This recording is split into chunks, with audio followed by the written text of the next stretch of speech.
যেখানে দেখি যাহা মায়ের মতন আহা, একটি কথায় এত শুদ্ধ মেশানান, মায়ের মতন এত আদর সোহাগ সেত আর কোনোখানে কেহ পাইবে না ভাই। মা শুধুমাত্র একটি শব্দ, এক চিরন্তন অনুভূতির নাম। ছোট থেকে বড় সবার জীবনে মায়ের উপস্থিতির তাৎপর্য বর্ণনা। শ্রেয়ানীর কণ্ঠে রবীন্দ্রনাথ ঠাকুর রচিত মনে পড়া যেন শিশু রবির ক্ষুদ্র হৃদয়ের আরতি বহন করে তার মায়ের অবলম্বনে। মাকে আমার পূর্ণ মনে শুধু খেলটিকে হঠাৎ টাকার অনে একটা কিছু গুনগুনে কানে আমার বাজে। মার কথা মিলে যেন আমার খেলার মাঝে। মা বুঝি গান গাইতো আমার দুলনা ঠেলে ঠেলে। মা গিয়েছে যেতে যেতে গানটি গেছে ফেলে। মাকে আমার পড়ানো মনে পুরো যখন আসে মিঠে ভোরে শিউরি বনে, শিশির ভিজা হাওয়া হবে, ফুলের গন্ধ আসে, তখন কেন মার কথা আমার মনে ভাসে।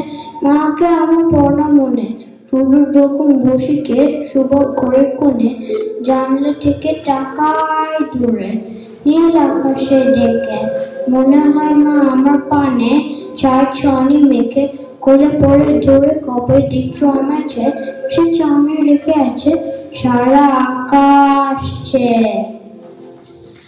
জীবনের যে প্রান্তেই থাকি মা ছাড়া পৃথিবী কল্পনা করা সত্যিই অপূর্ব, তাই না? যার হাত ধরে পৃথিবীতে পদার্পণ, যার দেখানো পথ অনুসরণ করে নিজের অস্তিত্বকে খুঁজে পাওয়া, সেই মাবিহীন জীবনের কথা ভাবলেও যেন বুকের ভেতরটা কেঁপে ওঠে। সোহিনীর পাঠে যেন তারই প্রতিধ্বনি। আজকাল জন্মদিন এলে আর আগের মতো আনন্দ হয় না, অন্য একটা চিন্তা মাথায় খুব ঘোরাফেরা করে।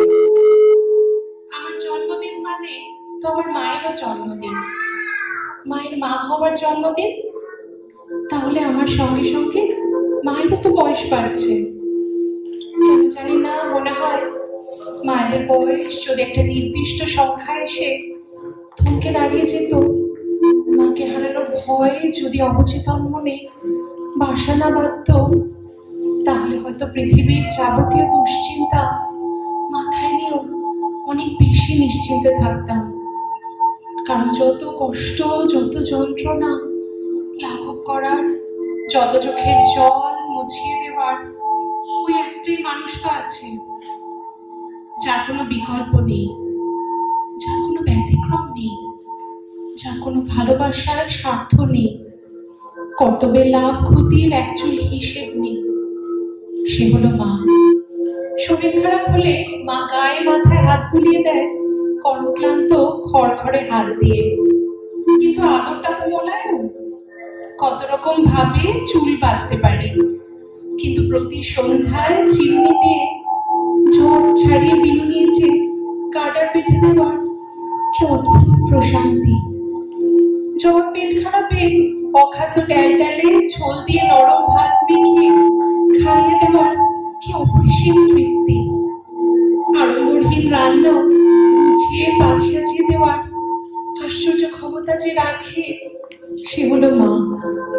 মায়ের হাতে মাখা নবান্ন, সিন্নি, মুড়ি মাখা তরকারি কিংবা ফেনা ভাত বড়ই অমৃত। মাথা হেট করে মাথা ধুয়ে দেওয়ার এমন একটা আরাম আর পাই কই। এতটা বিরক্তি নেই, ঠেস দিয়ে কথা বলা নেই, অবহেলা নেই, শুধু আছে দুহাত ভরা যত্ন আর এক মাথা চিন্তা। ধেরে বড় হয়ে গেছি তো মায়ের কোলে মাথা দিয়ে তেল, হলুদ, মাছ, সার্ফ সাবান মিশে গন্ধটা পৃথিবীর যাবতীয় গন্ধকে সুগন্ধিকে হার মানায়। মা বলে, আমার কি দুটো দিন কোথাও যাওয়ার জন্য, সংসারের হাড়ি ঠেলার জন্য কি বেঁচে আছি? না মা না, তোমাকে কি করে বোঝায়? দুদিন তো দূরের কথা, দুদণ্ড কোথাও গেলে ফাঁকা হয়ে যায় বাড়িটা। আমাকে হাঁ করে গিলতে আসে। মা গজ গজ করে, তোর বাবা আর তুই আমাকে শুয়ে থাকতে দেখতেও পারিস না। আসলে মাকে শুয়ে থাকতে দেখলে পৃথিবীর যত চিন্তা মাথায় এসে ভর করে। মায়ের যেন শরীর খারাপ হতে নেই। মা ভোরবেলা উঠবে, কল কল করে কথা বলবে, বকবে, চিৎকার করবে, খল বল করে কাজ করবে, রাত ভেঙে যাবে, খড়া খড়া আওয়াজ করে রান্না করবে, ফোন রাখ বলে চিৎকার করবে। এটাই মা, এটাই অভ্যেস।